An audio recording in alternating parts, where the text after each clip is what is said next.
Good afternoon, everyone. It is my great pleasure to welcome you to the 2018 Alan B. Larkin Symposium at Florida Atlantic University. I'd like to begin by thanking Mrs. Charna Larkin and the whole Larkin family for their great generosity in establishing this lecture series in memory of their dear Alan. Thank you so much to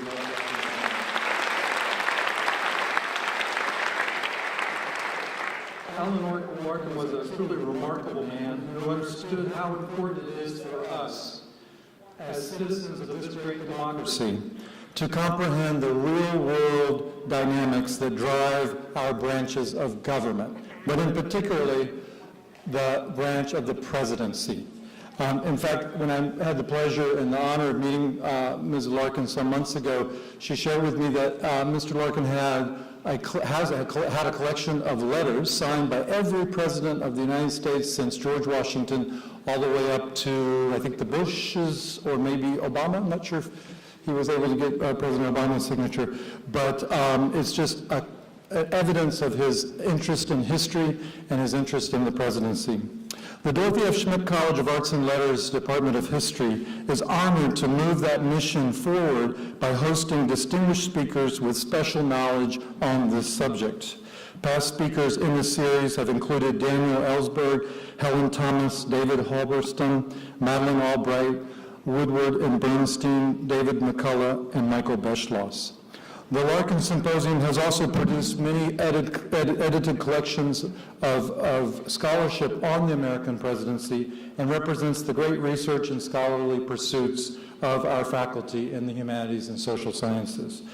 Today, we have the privilege of hearing from one of the preeminent journalists of our time, Mr. Eugene Robinson.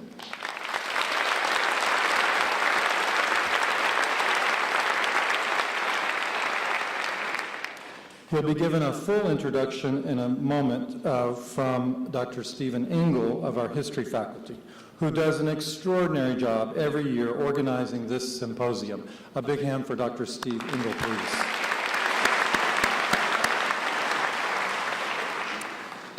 Dr. Engel is an expert in his own right, ranking among the nation's foremost authorities on the 19th century America, focusing on the Civil War and Reconstruction era.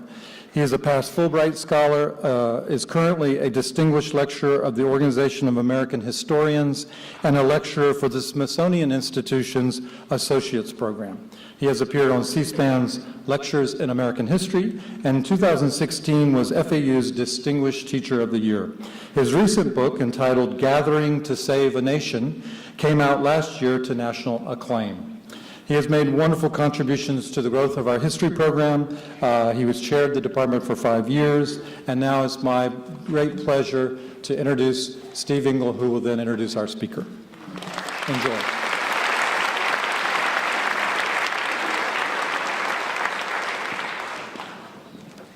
Thank you, Dean Horswell. On behalf of my colleagues and all the staff who have helped bring this event about, I'm absolutely delighted you're here. Before I introduce our guests, I wanted to let you know that following today's symposium, there will be a book signing, and if you haven't bought a book yet, there's an opportunity to do that in the lobby.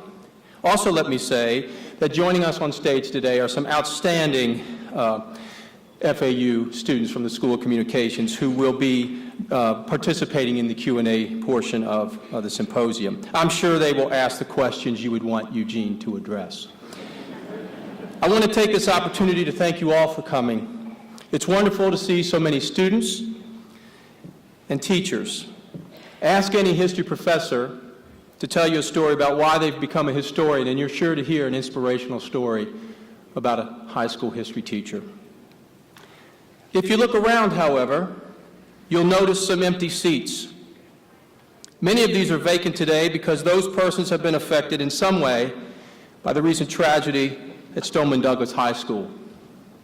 They are attending funerals, protests, marches, and so in their absence, we wish simply to recognize these empty seats and wish FAU's extended community of teachers, students, and their families strength and resolve, and most of all, know that we are here thinking of you today.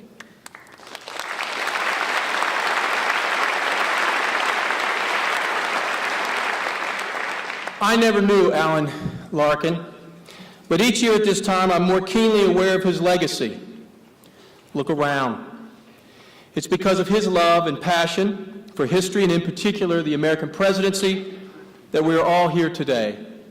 And for that I am sincerely grateful, and especially to Charna Larkin, who has continued to be the champion of her husband's wishes. Thank you so much, Charna. Born in 1922, Alan was part of a generation that made a lot of history. Indeed, Tom Brokaw characterized it as America's greatest generation. They fought a great world war. They suffered through the Cold War. They advanced our civil rights and quietly instilled the virtues of self-sacrifice in my generation. Those who are still with us have even learned the vocabulary of their grandchildren. Words like selfie, unfriend, defriend, photobomb, Instagram, tweet, Twitter, iPhone, iPad, iTunes, and my favorite, the iTouch Shuffle Tunes Classic. I'm not sure what that is, but I'm confident Alan B. Larkin's generation has conquered these new devices and vocabulary in much the same way they fought against the Axis powers in World War II. Another testament to their adaptability. Their new motto will be, we will defriend them on the beaches. We will photobomb them from the air. And we will Snapchat them from the seas.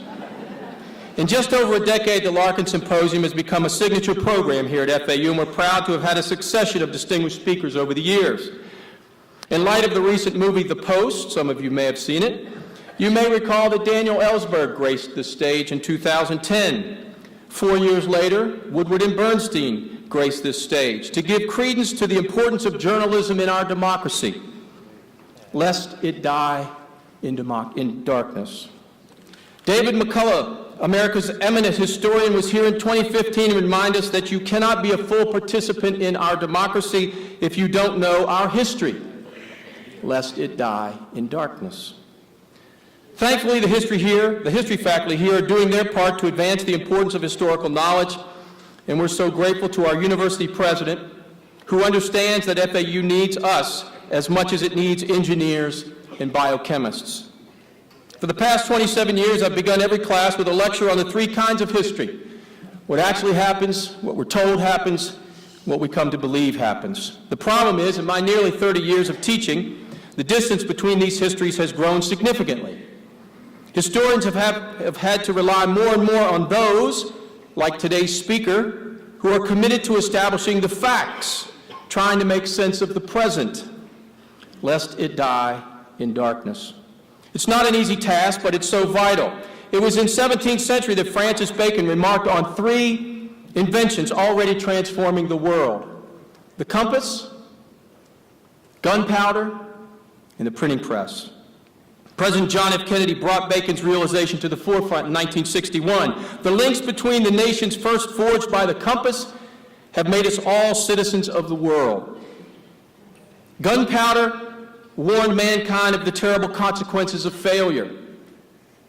And so it is to the printing press, to the recorder of man's deeds, the keeper of his conscience, the courier of his news, Kennedy maintained, that we look for strength and assistance, confident that with your help, man will be what he was born to be, free and independent.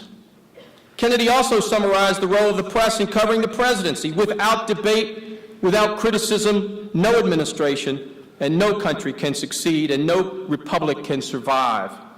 That is why our press was protected by the First Amendment, not to amuse, not to entertain, not to emphasize the trivial or the sentimental, not to simply give the public what it wants, but to inform, to arouse, to reflect, to state our dangers and our opportunities, to indicate our crises and our choices, to lead, to educate, and sometimes even anger public opinion. Kennedy's successor, Lyndon Baines Johnson, was keenly aware of the anger and how the press covered his presidency. "If one morning I walked across the top of the Potomac River," he said, "the headline that afternoon would be, 'Look at the president, he can't swim.'" Today's speaker will help us come to terms with how the media covers the presidency in our modern age. Eugene Robinson is an outstanding journalist, a genius with words, a remarkable storyteller. A native of Orangeburg, South Carolina, Mr. Robinson journeyed north to the University of Michigan, where he earned his BA and began his journalistic career as the first African-American co-editor-in-chief of the student newspaper, the Michigan Daily. Upon graduation, he moved west, worked as a reporter for the San Francisco Chronicle, where one of his earliest assignments included the trial of publishing heiress Patty Hearst. He then joined the Washington Post as a City Hall reporter, assistant editor, and later as a South American correspondent and a London correspondent. He ascended the ranks to foreign editor, assistant managing editor, associate editor, and finally columnist. Along the way, he spent a year at Harvard University as a Nieman Fellow and authored several highly acclaimed books, including most recently Disintegration, the Splintering of Black America. In 2009, he received the Pulitzer Prize for his commentary that chronicled, analyzed, and anticipated Barack Obama's presidential election. Mr. Robinson's remarkable abilities have won him wide acclaim. Today, he obviously can be read in the Washington Post, and he can be seen on MSNBC as an analyst. Just as W.E.B. Du Bois reminded historians more than a century ago that chief among their lofty goals was to guide humanity, I think we can induct Eugene Robinson into the scholarly canon that makes it essential to move us closer toward the responsibilities for making us all better than the generation before. So for the next hour or so, put aside the knowledge that Eugene Robinson has authored several fine books, that he's a Pulitzer Prize-winning journalist, and writes the news that allows historians like myself to make credible history. What matters is his influence, his relevance, and most importantly, his being here today to help us make sense of covering the American presidency in a modern age. I am truly thankful to Mr. Robinson for being here. It's like having royalty among us. Our own version of Downton Abbey without the pretense. Ladies and gentlemen, my pleasure to welcome Eugene Robinson.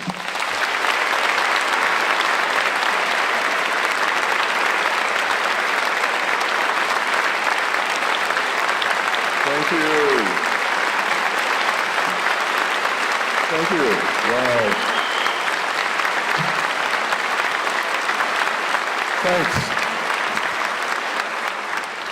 Thank you so much. What an incredible crowd. Thank you all for coming.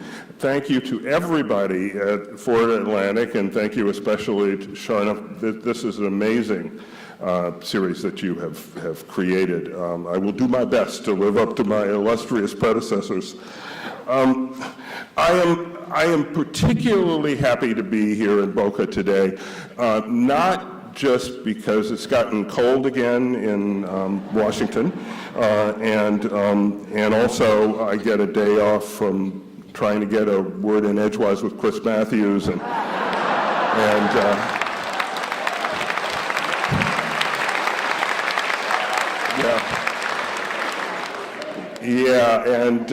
that whole Morning Joe thing has gotten a little icky between Joe and Mika, so it's good to have that off. But it's also just good to be away from Washington. So I'm going to talk about covering the presidency in the modern media age on a day when I'm escaping covering the presidency in the modern media age. The first thing I have to point out is that is a moving target, because the entire media ecosystem has changed, and it is new, and it is only partly mapped. We don't fully understand what we have created on the web. And also, you might have noticed that the presidency seems to have changed too.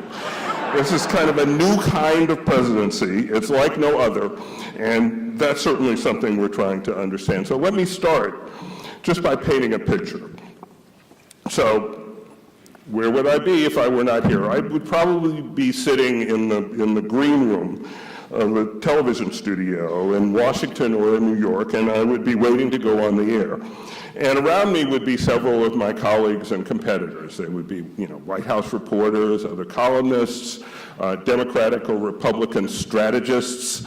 I've never quite understood what that is. where they do all the strategizing, and do they get paid for strategizing? Because I could do that. But they'd be sitting around, and these are people I know and I'm friendly with, and so what would they be doing? Well, first, they would all look awful. They would be slumped in their chairs from utter exhaustion, okay, because that is the life of someone who covers this presidency right now. They all look overworked and frazzled. And one by one, they get led into the makeup room and made to look presentable. So they look a little bit better. The bags under their eyes are concealed. But they're still kind of like rag dolls in the chairs. And sitting in those chairs, like rag dolls, what are they doing? They're all doing the same thing. They're all looking at their phones. We're not talking to each other. We're all looking at our phones. If you were like a man from Mars and you came in and looked at this, you would wonder if it were a mental institution, because there are all these people sitting around. They're not interacting. They're interacting with this little tiny little brick in their hands, and you wouldn't understand why. But you all know what I mean. I mean, that's life today. What we're all doing is we're checking our emails. We're texting with sources. We're looking up facts that we might have to bring out on the air. And yes, we do believe in facts, and no, we do not believe in alternative facts. Yes, I will get back to that. And most of all, we're checking Twitter to see not only if a certain man whose job initials are POTUS is tweeting, but also just kind of what's going on, minute to minute to minute. In fact, when you see us on set with Chris or with Joe and Mika or with Rachel, during the commercial breaks, we're all checking our phones. Seriously. And sometimes, just when the camera's on somebody else, we're checking our phones. So those are really the defining characteristics of the experience of covering this presidency. Number one, it is exhausting. It feels like a 24-hour-a-day, 7-day-a-week job, and you can never really get away from it. Second, you can't even look away from it because of the technology. You're always plugged in. Let's step back for a minute from the actual experience to take a broader view. To me, this really feels like a pivotal and perhaps a historic moment in the relationship between the presidency and the free press. And I believe that the stakes are incredibly high, not just for the media, but for our democracy. What has happened is described by a long, clunky word, and let's hope I can get it out right, disintermediation. We in the media used to be the mediators. We used to be the information gatekeepers, and we're just not anymore. It used to be that if a president or any official or any politician wanted to reach the public, they did it through us. They'd call a news conference, they'd deliver whatever message they needed to deliver, might be true, might be false, but we check it out and we put it in the paper or we put it on the air. But we were a kind of filter, and we tried our best to do that job fairly. I don't believe that really there is any such thing as absolute platonic objectivity. I think we are the sum of our life experiences. We are where we've been, we are who we know, we are ourselves, and there is a certain amount of bias that is just inherent in being, I think, a human being. But we can try to be as fair as possible, and we can try to be as balanced as possible. And that's what I think we did. We checked out the facts. We asked tough questions. We added context. And what we delivered to our readers and our viewers was as close to the truth as we could ascertain. When Eugene Meyer bought the Washington Post many decades ago, he left a set of principles by which we were to conduct ourselves, and the newspaper would conduct itself. And the final one, and the most important, is that it is our job to print the truth as nearly as it can be ascertained. So we still try our very best to do that. But the world has changed. Actually, the first president to really understand, or to begin to understand, the new landscape of social media and the ability to connect with people directly rather than through us was not Donald Trump, it was President Obama. He knew that he could reach people through Facebook, through Twitter, but he still kind of played by the old rules. So there were, for example, daily White House briefings. Imagine that. There were daily White House briefings at which the information that was imparted was assumed to be factual, and in fact was factual, because they had made a concerted attempt to make sure that under no circumstances would the press secretary say something that was false. All right, can you imagine that? Does that sound like some other century?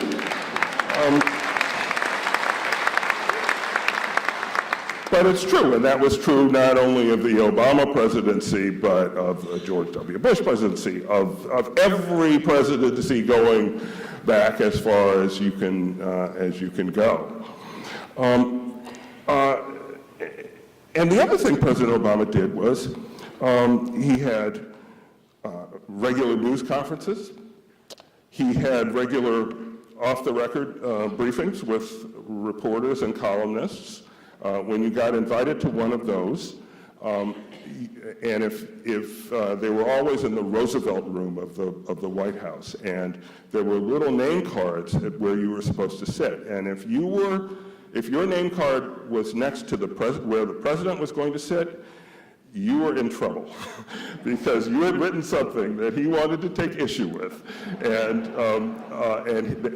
he had read it, and he had understood it, and he had formulated an argument against whatever it was you had, and at some point during that session, he was going to needle you, and needle you good. So he was a reader, and he understood policy, and he understood issues, and he thought that was his job. So, again, what planet have I just come from, right? Or what planet have I just landed on? So here's something that would not happen now. So in 2008, I wrote a series of columns, many columns, about then candidate Barack Obama's successful campaign for the presidency. As a matter of fact, on election night that year, I was at Rockefeller Center with my then truly dysfunctional MSNBC family, because we had Keith Olbermann, if you remember him, we had Chris Matthews, and Keith and Chris did not get along. They were two alpha males, and they did not get along. So on the set were Keith and Chris and David Gregory and Rachel Maddow and me. And we kept watching the returns come in during the evening, and it's a moment I will never forget. At 10:45 p.m. on election night, 2008, we heard through our little earpieces that at 11, the network was going to call the election for Obama. So I had two immediate thoughts. my first thought was to look around the table, okay, Keith, Chris, Rachel, David, when they call the election for Obama, they're going to go to the black guy. So, and I'm the only one of those, so I better think of something to say. So I did. I scribbled down, I tried to think of something so it's not to embarrass myself. And the second thought I had was, I hope we have a break between now and 11, and we did. And so I could take out my cell phone and I could call my mom and dad, who were both still living. They're both now passed away, but I could tell them before they heard it on the network that they had lived. Something's ringing. That they had lived to see the election of the first African-American president of the United States. And that to me is the moment of the 2008 election that I will never forget.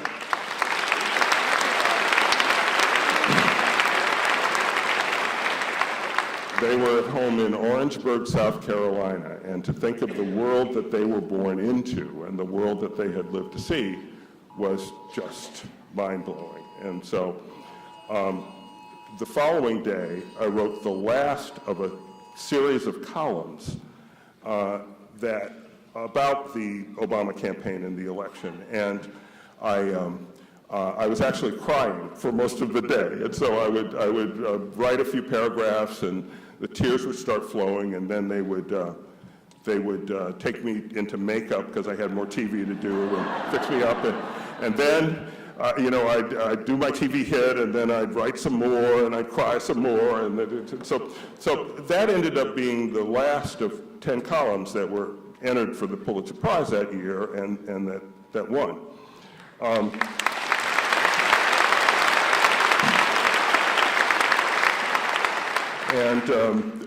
I'll never forget, if you win a Pulitzer Prize, you hear from everybody you've ever met, right?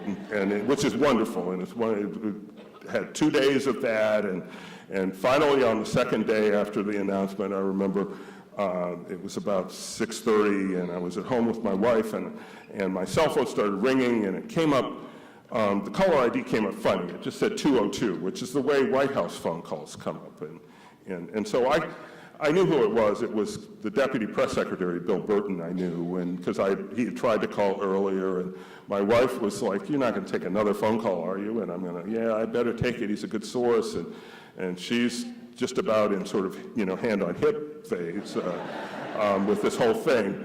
But I said, "No, really, I got to take the call." So I answered the call, and it's not Bill Burton's voice, it's a woman's voice who says, "Mr. Robinson," and I said, "Yes," and she says, "Please hold for the president." And so I look at my wife and I go, "Obama," and she goes, "Okay," so I pick up the phone, and this voice sounds a lot like Fred Armisen on Saturday Night Live. Says, "Gene, I just wanted to congratulate you on your Pulitzer Prize, and I think your columns are thoughtful and fair." And he pauses. He says, "Except for that column this morning, which I thought was complete nonsense." And I thought, mildly critical of the president that morning. He thought I had been more critical, and he thought I was wrong. And so for 7 long presidential moments, he chewed me out about that column. And then at the end he said, "Well, but that's not why I called. I called to congratulate you on the Pulitzer Prize." So I think back to that time, which wasn't that long ago, and it just seems so quaint right now. Doesn't it? A simpler time, 2009. President Trump's sort of, and I'm actually going to say this, his genius level insight, and he is a very stable genius, by the way, as he's told us all. His insight was that he does not need us at all. Okay, he really doesn't. With his trusty Twitter feed, both during the campaign and during his presidency, he has been able to communicate quite effectively, if falsely, with the American people. both those who love him and those who think he is potentially the end of American democracy. Now, much of he says in his Twitter feed, and also a good deal of what he just says, is just objectively not true. Okay, simply not, those are not the facts.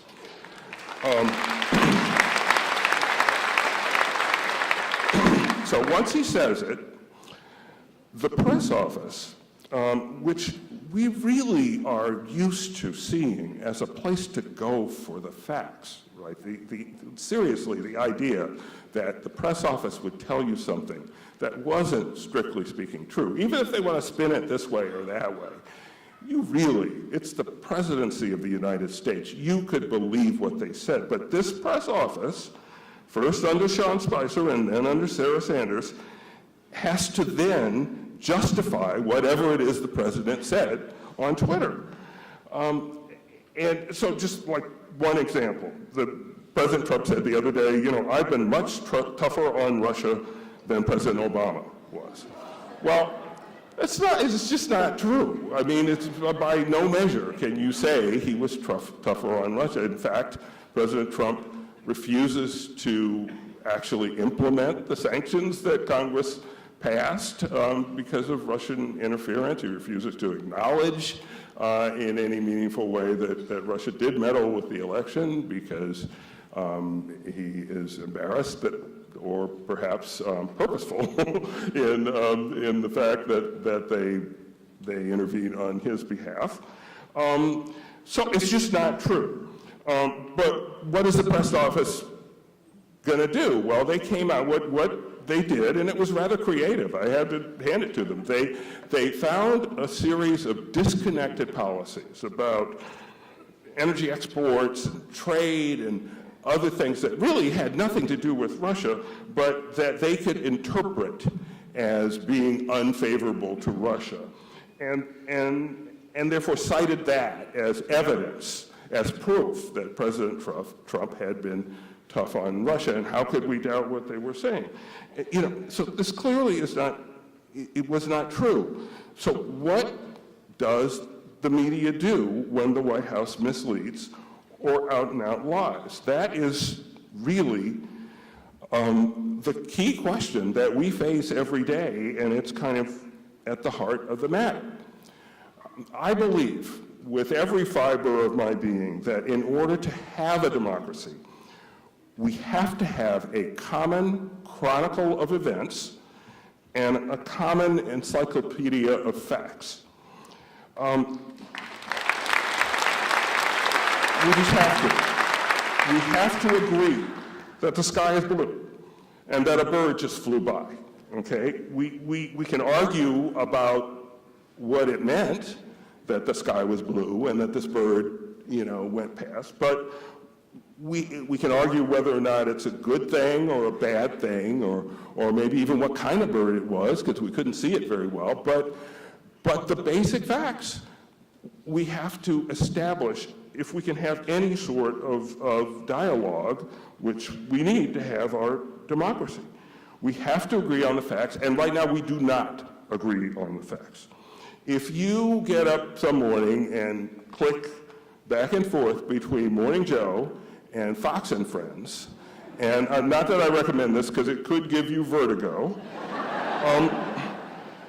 you're not getting 2 points of view. It would be fine if you were getting 2 points of view. You're getting like two parallel universes. You're getting two different worlds in which two entirely different and mutually inconsistent sets of facts are facts. And I don't see how we sustain that over the long term.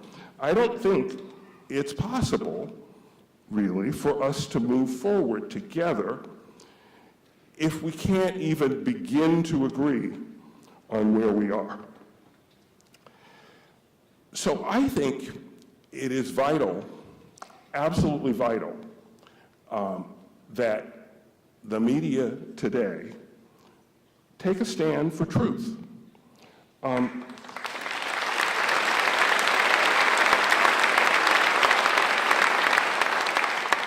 And I'm not talking about a stand against President Trump per se. I'm not talking about a stand for any political agenda, just taking a stand for truth.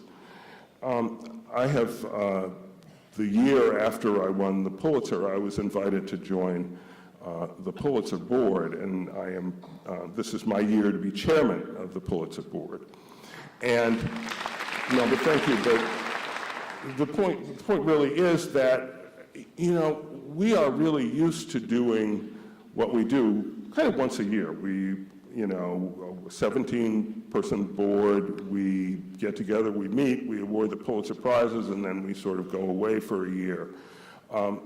And we have been doing a lot of talking as a board over the last year about whether, as a major journalism institution, whether we don't, in fact, have a larger responsibility to journalism itself, a larger responsibility to truth and democracy, to find some other ways we can remain involved in this dialogue and participate in this dialogue on the side of fact, on the side of truth, on the side of, I believe, on the side of democracy. And that's still kind of developing, but that's what we think a lot about, and I think that's what people, certainly at the Washington Post, at the New York Times, at other journalism organizations, that's what we all think about a lot. We think that there's a lot at stake right now. You know, I sat next to a gentleman on the flight down. I had been in New York, and I flew down from New York, and we started chatting, and it was clear that he was actually a car dealer from New Jersey. He was coming down to play golf, and it was clear from the first couple of exchanges that he was, you know, he's a big supporter of Donald Trump, and that he kind of knew that my column really isn't. At least it's never really been interpreted that way. Just let me digress for a second. My column even was not interpreted that way by Donald Trump himself, actually. The first column I wrote about Donald Trump during the campaign called him a farce to be reckoned with, and which I like that line. I thought it was my best line of that year, I thought, because that's what he was. He was the whole thing was farcical to me, but he was moving up in the polls, and the column was a warning to candidates, to the other Republican candidates, that something was happening, that he was putting his finger on something, and obviously they didn't know what it was, but they'd better figure it out. So time went on, and then, if you all recall, he criticized John McCain and said he wasn't a real war hero. And many of my colleagues in Washington wrote columns saying, well, that's the end of it. The whole Trump thing is done. It's over. He couldn't possibly go on after that. And he rose in the polls. We didn't quite understand why. I think we understand that better now. What was happening was that the people that Donald Trump was reaching and really touching, and who really were putting their hopes in him, disliked the people who were criticizing him so much that their criticizing him made them love him more. Anyhow, when that happened, I wrote another column, and I compared him to Godzilla. In this sense, the sense was that, you know how Godzilla is stomping around and destroying everything, and the poor people of Tokyo decide that they're going to kill Godzilla with electricity, right? We're going to shock him to death. And so they apply this massive voltage of electricity, and it makes Godzilla stronger. And the point was that these traditional ways of taking down a political candidate were not working on Donald Trump, and they were making him stronger. So I wrote those columns, and at one point I had a question for the Trump campaign. Well, there was no Trump campaign. There was just Trump and Hope Hicks and a couple of other people in the background, and Vladimir Putin.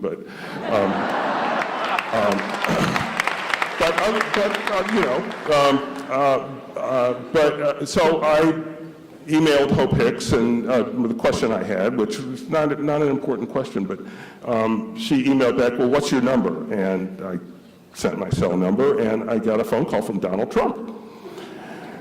It turned out he loved those two columns, The Force to be Reckoned with and Godzilla. He liked being referred to that way because, in his view, I had taken him seriously. I didn't think they were very serious columns, but I had taken him seriously as a political force. And he was in his best sort of condo salesman behavior. Gene Robinson, it's such an honor to speak with you. The Pulitzer Prize, laying it on very thick. He has not called since, however. Maybe it was something I said or something I wrote. But so anyhow, the digression began with this gentleman I was sitting next to on the plane, and it became clear that he was a Trump supporter, and but he was very friendly about it. So we started having a discussion, and it became clear that he lived in this alternative fact universe, and it was an alternative fact universe where. Instead of the real SNAP or food stamp program that we have now, and the other, frankly, fairly meager income supports that we offer the working poor, we had some sort of mega welfare system that gave everybody $40,000 for just sitting at home. And I'm like, where do I get my $40,000? Because I can sit, but you know, and a fact universe in which I don't know, President Obama gave free phones to millions of people, and Hillary Clinton, you know, maybe there was something to that pizza parlor incident in Washington, and I mean, and this is a very good-natured guy. It wasn't like it, you know. And I realized just how much damage this sort of alternative fact universe does to our ability to communicate and our ability to work through any problems. We did not agree on what had just happened. We did not agree on recent history. We did not agree on what had happened. And sorry, but I was right. I mean, I know what happened. I've looked it all up, and but that's how dangerous this is, and that's really what's at stake. You know, during the campaign, a journalist, and I should remember her name. I can't right now. Somebody probably does, but she came up with a wonderful line.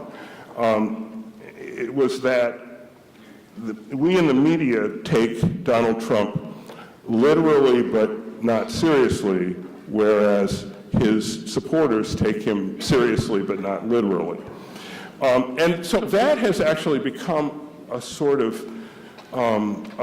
standard or accepted description of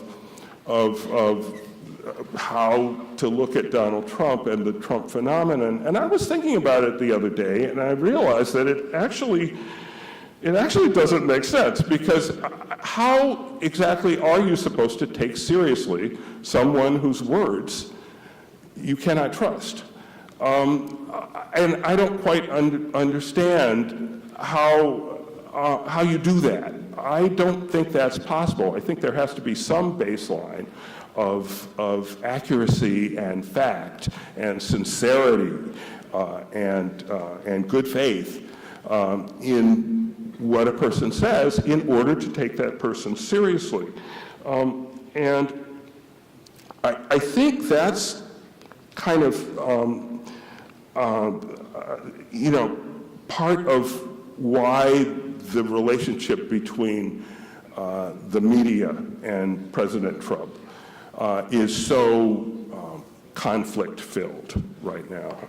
It is because, on facts, we all have obsessive-compulsive disorder in the media. That's the way we were raised. You have to get it right.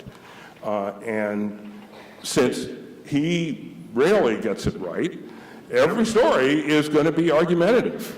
It's going to say President Trump said X, however, the truth is Y. President Trump said this, however, the truth is that.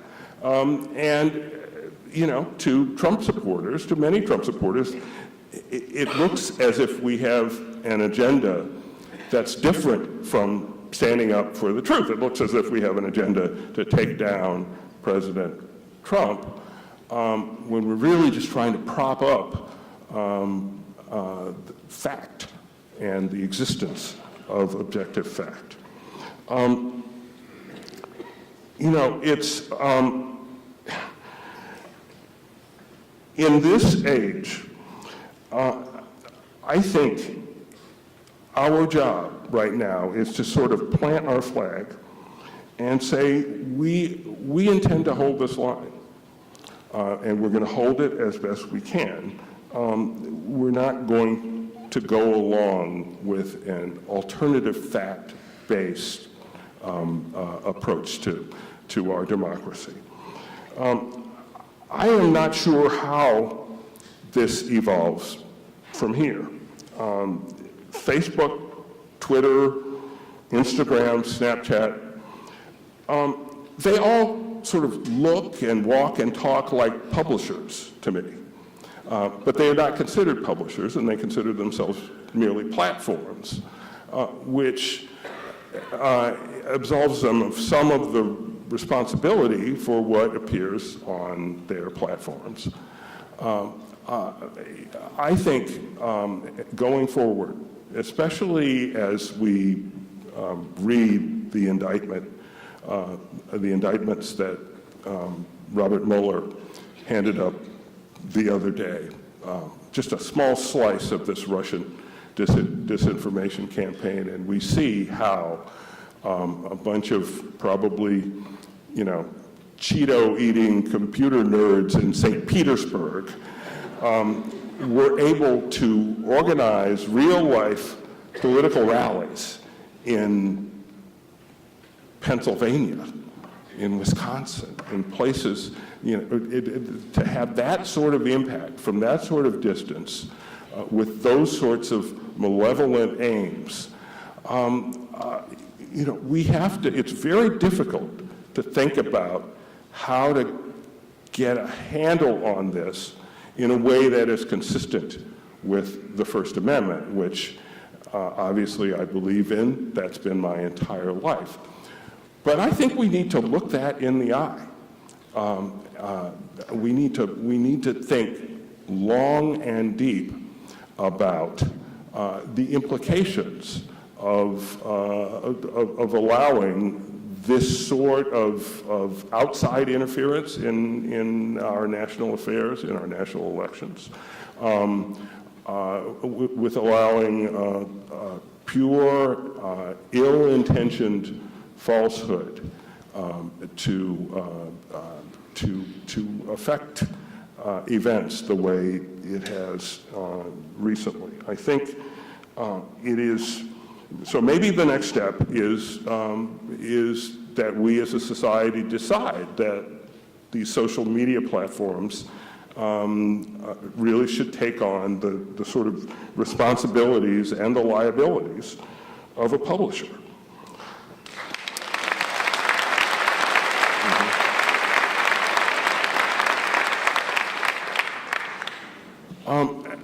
I should add a bit more about the media landscape and its changes. We at the Washington Post think we have won the lottery because Jeff Bezos now owns the Washington Post, and we have been able to. We've added more than 200 journalists. We just announced we're beefing up our foreign staff to 27 foreign correspondents, the most we've ever had.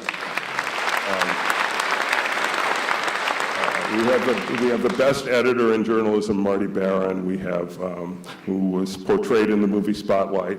We have the legacy of Katharine Graham and Ben Bradley, who are in the movie The Post, in which Meryl Streep does the best impersonation of Katharine Graham that has ever been done. It is Katharine Graham incarnate. And we have shown that we are able to grow and become profitable through growth and through ambition. So the Washington Post is now profitable. We are now returning money to Jeff Bezos. And we're making him money as if he needed it. Our entire budget is like the change that gets lost in the cushions of his couch compared to his net worth. But it's very important to us. And I think it's important to him too. He bought the paper with the idea that he was going to find the business model that sustained the kind of quality journalism a democracy needs. And I think we're doing it. I think we're doing it.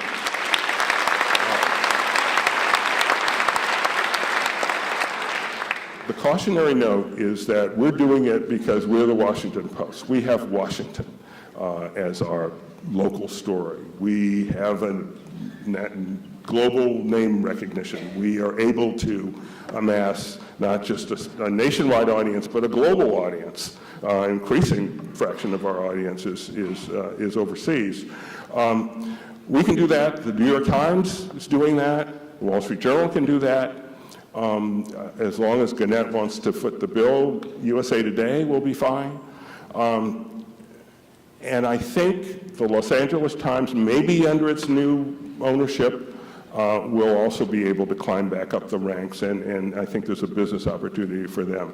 And that could be it in terms of newspapers in this country that have obviously a bright future.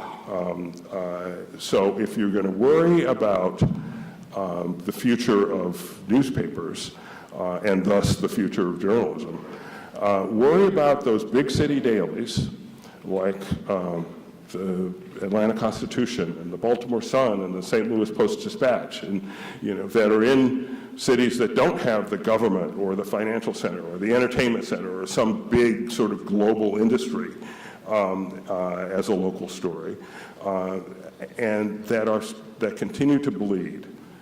They continue to bleed advertising dollars, they continue to bleed staff, and there are many of them on a glide path that almost looks like a death spiral, and maybe it'll level out at some point, but that's the level of journalism I think we all should be concerned about. The other thing I think we all need to do as we take a breath and prepare to cover this next phase of the Trump presidency is maybe get a little bit more sleep. And so that's what I'm going to do tonight. I'm going to enjoy your wonderful hospitality, and it is absolutely wonderful to be here, to take a day off from the madness, to be among so many new friends, and to talk about issues that I think are really important. So I think I'll stop talking now, and I think we're going to take some questions, and just thank you all for coming. This is really a wonderful experience. Thank you. Thank you. Thank you.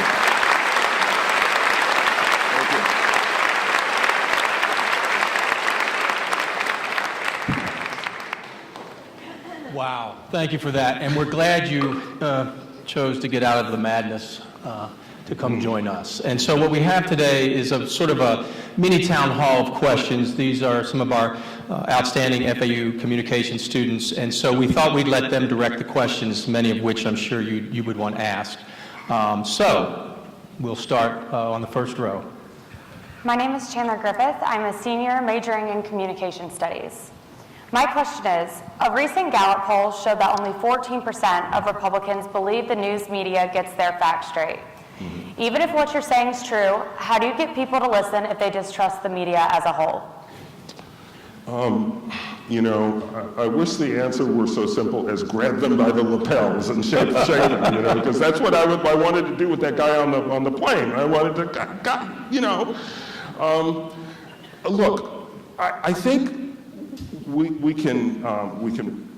have to put it out there. We have to put out the truth as clearly as we can ascertain. Whenever possible, we need to show our work, you know, provide supporting documents. And that's the wonderful thing about the web, by the way. So if you look at my column on the web, where I make a factual assertion, there will be a hyperlink to you know, the study I got it from, or the government. Oh, you're not hearing? You're on. Okay. Yeah. Okay. Yeah, so there's a hyperlink. So you can read the underlying documents. I think that, you know, transparency and persistence, those are the only answers I have. Great. All right, next.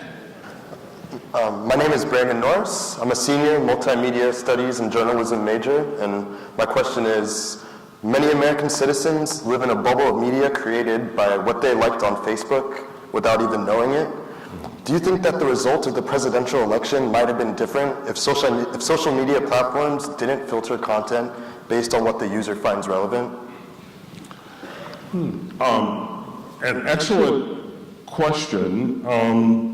You know, the only answer is maybe, right? Maybe and maybe not. It might have been very different, and maybe it wouldn't have been.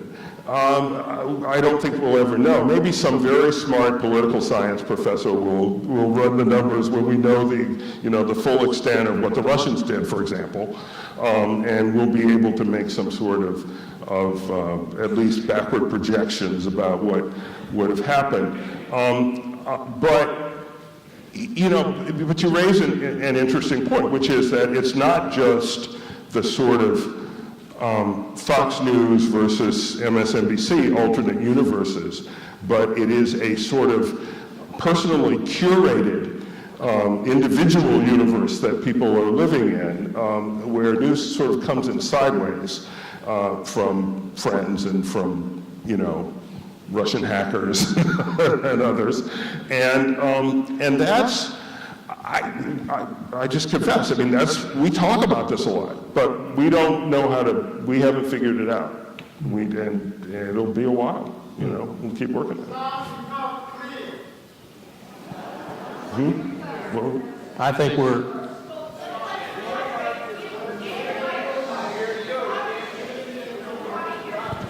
we might need a sound check before we go forward. Can everyone hear me? Okay, can you hear me? Yes or no? I can shout, okay. We're doing the best we can. So let's... Sorry, I'll speak up. Let's soldier forward. All right, next. Hello, my name is Dana. Oh, here. Okay, here. I have here a handy dandy mic. It's supposed to work. Yeah. Can you hear this one? Okay, good. Okay. You still can't hear?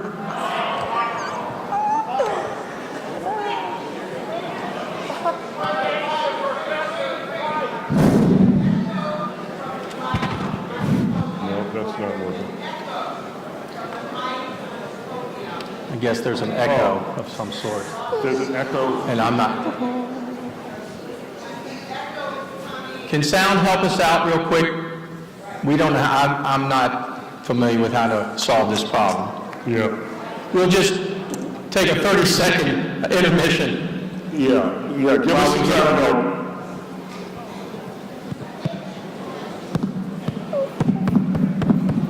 We're truly in Boca Raton. It seems Hello? Can everybody hear me now? no. Still can?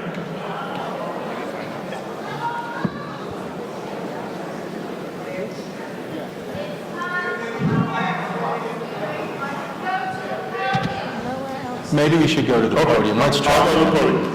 Sorry.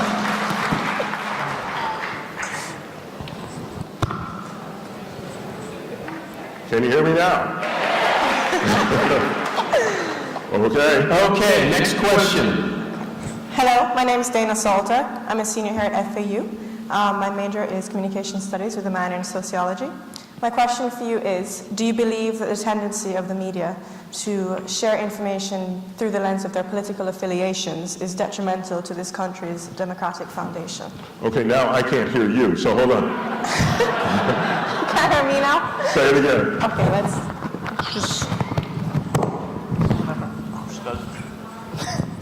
Do you believe that the media's tendency to share information through the lens of their political affiliation is detrimental to the country's democratic foundation? Okay.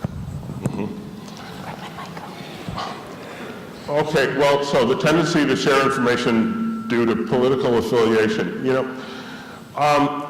look, I grew up in journalism at a time when what we were taught was to play it as straight as possible. If you're a news reporter, you play it straight. If you're an opinion columnist like I am now, you're not much good if you don't have opinions. So obviously that doesn't, that's not for, I'm still governed by facts, but I give my opinions. But if you're reporting the news, you should play it straight. Now, we may look back on the past, 7 or 8 decade period as being the aberration rather than the rule in American journalism, because there was a time, certainly in the 19th century and stretching into the 20th century, when newspapers were liberal or conservative, Democratic or Republican, and you knew that from their news columns, and so in a sense, we may have sort of gone back to the future. We may have sort of gone back to the way things were. If we have, I think it's a shame. I think, the Ben Bradley, editor of the Post, used to say the reader, deserves one good shot at the facts, and so that's what we ought to deliver. Let me say this, Gene. I'm told they have the problem corrected. Please join me again in the easy chair. Are you sure, Steve? Okay. Yes. Okay. Our audience will tell us if it's not. Okay. Next. Okay.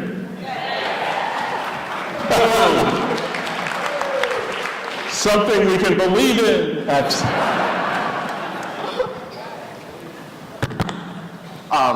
My name is Austin Kleinsmith. I'm a senior and a multimedia studies journalism major. My question is, what validity, if any, in your view, does the fake news epidemic have? And what are you, and by extension the Washington Post, doing to foster that trust that you used to have with the American public? Well, fake news is incredibly damaging because there's a lot of it out there. And by definition, it has no validity. It's fake, right? And but I wish it were not true. But President Trump has had an impact by just labeling anything he doesn't like as fake news, and other officials now do the same thing. Even in other countries, they're starting to say, fake news, fake news. I hope it's a fever that will eventually pass. I don't think there's any way to combat it other than continuing to do what we do. We have had a fact checker column, which is written by a colleague of mine named Glenn Kessler. And there are many others, PolitiFact, other publications have fact-checker columns, that really make a sincere effort to sort of, go deep into assertions that are being made by political figures and demonstrate as nearly as possible what's true and what's false. And that's what I mean by showing your work. I think we just have to be transparent. This is what's true. This is how I know it. And people will accept it or not, but we can't make them if they don't want to.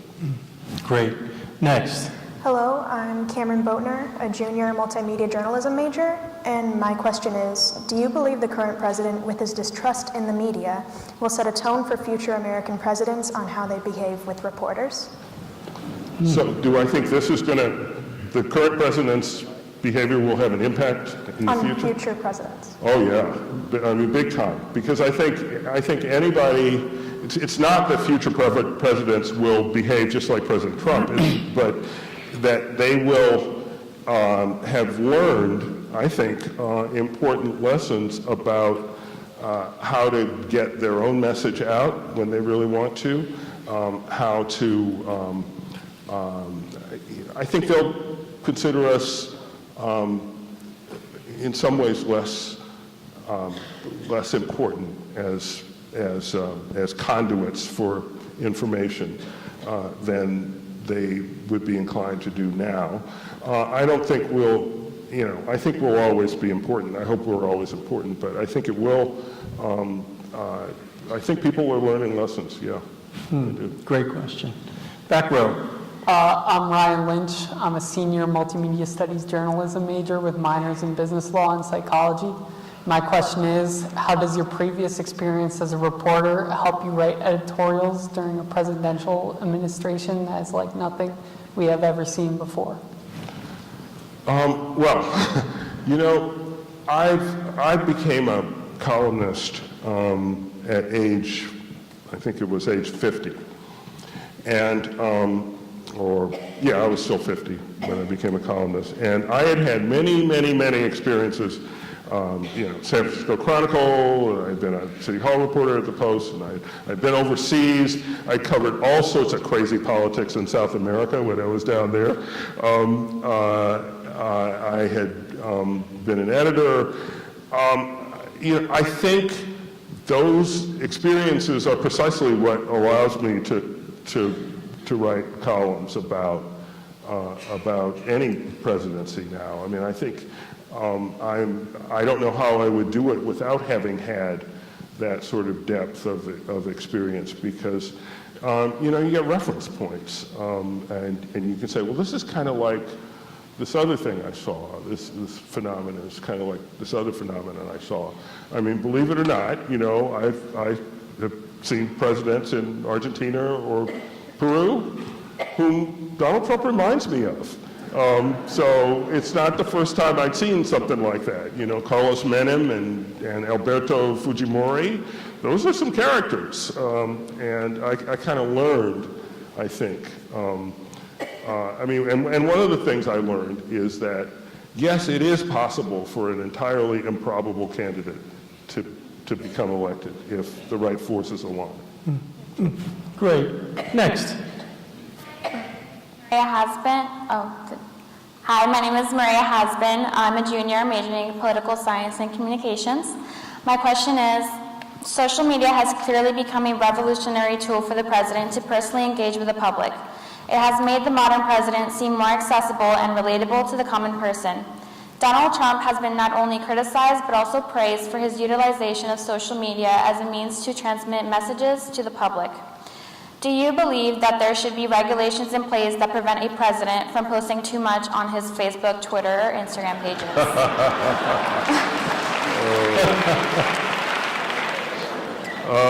Well, don't tempt me. I do believe in the First Amendment, so I don't think, not necessarily regulations. I do think they ought to take the phone from him, and lock it up sometimes. In all seriousness,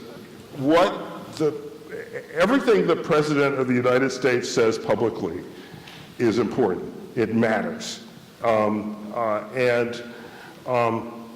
So imagine you are Xi Jinping, the president of China, right?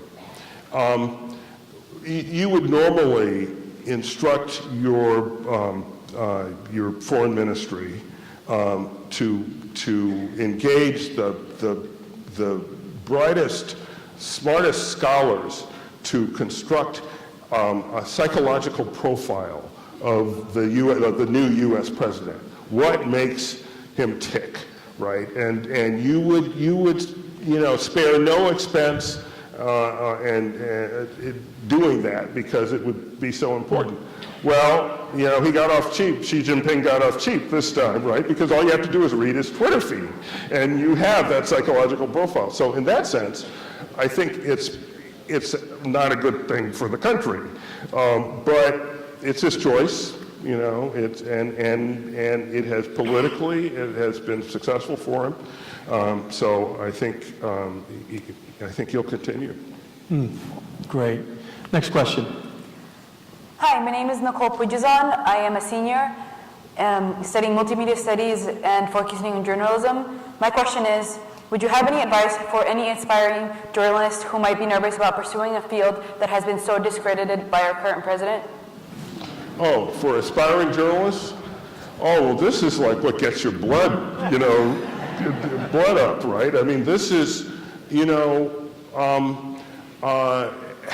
the great thing about being a journalist is, you know, it's exciting and fun because you get a front row seat to the most amazing things and the most amazing events, and you get to meet the most amazing people in every sense of the word, the most amazing people.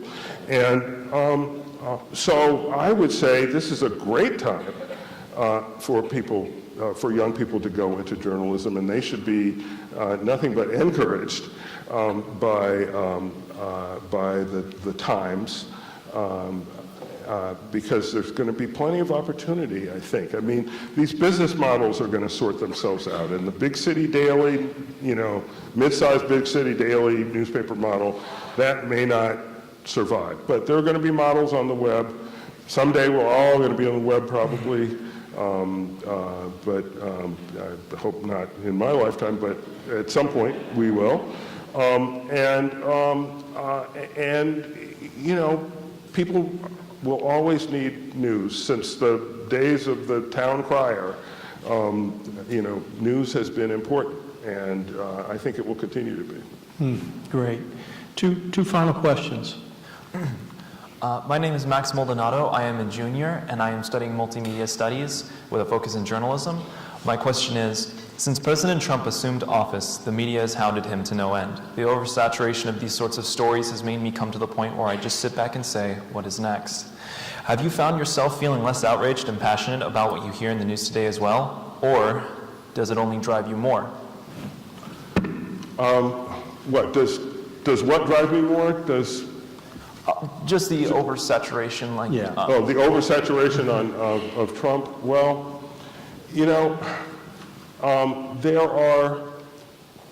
are times when, yeah, you get tired of it and you say, enough already with Trump.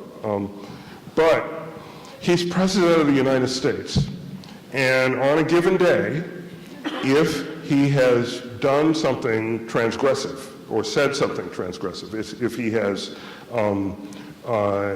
you know, done something that seems to throw a relationship with a major ally off course, for example, or if he has said something that sounds racist or sexist or both, or if he has,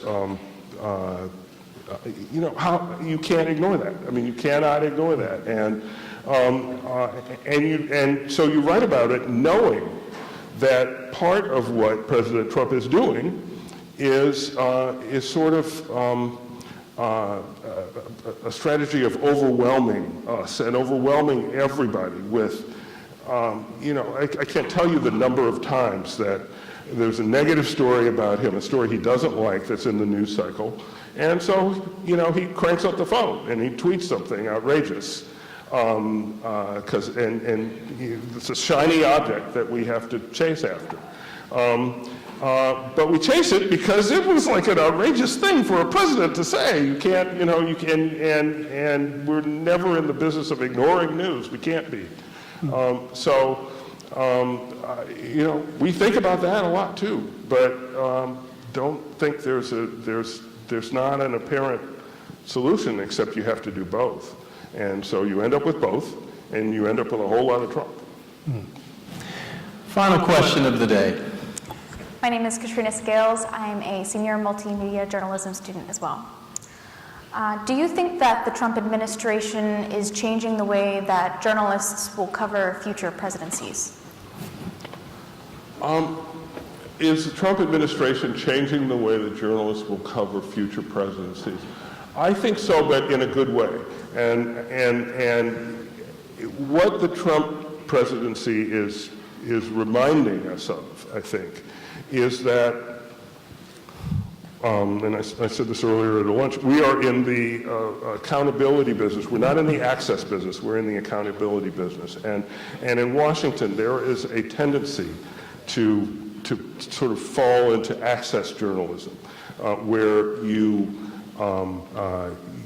have the aim of, one of your aims is to sort of almost curry favor with your sources, so you maintain access so that the next time that source decides to leak a scoop, it gets leaked to you rather than to your competitor, right? And that's access journalism, and that's not what we're supposed to do. We're supposed to hold public officials and ourselves accountable. That's what we're supposed to do. And I think, so it doesn't bother me that there's conflict between the media and the presidency. And in a way, I think that's healthy. I think it's a good reminder for us that we're not there for them to like us. Right, that doesn't, they don't have to like us. We hope they respect us and respect the role that we play, but we do have a role to play, and we're going to play it. And so if they are not going to have press briefings, fine. You know, we'll find other ways to get the information. It's a very odd stance this administration takes, because on the one hand, they shut off access to the press. On the other hand, it is the leakiest administration, I think, in U.S. history. And literally principals who are in the Oval Office meetings, and this still happens at times, you know, we'll have a meeting and then like race to their offices to pick up the phone and leak to favored reporters, whom they will then denounce as being purveyors of fake news. But and you know, they even leak to me. Okay, can you imagine that? But they do. So it's very weird, but we have to keep our eye on our job, which is accountability. Well, let me say thank you to this group of students.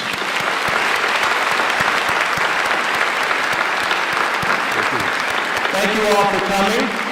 There's a book signing out in the lobby, and one more time, thank you so much, Gene. Thanks so much. Thank you. Thank you.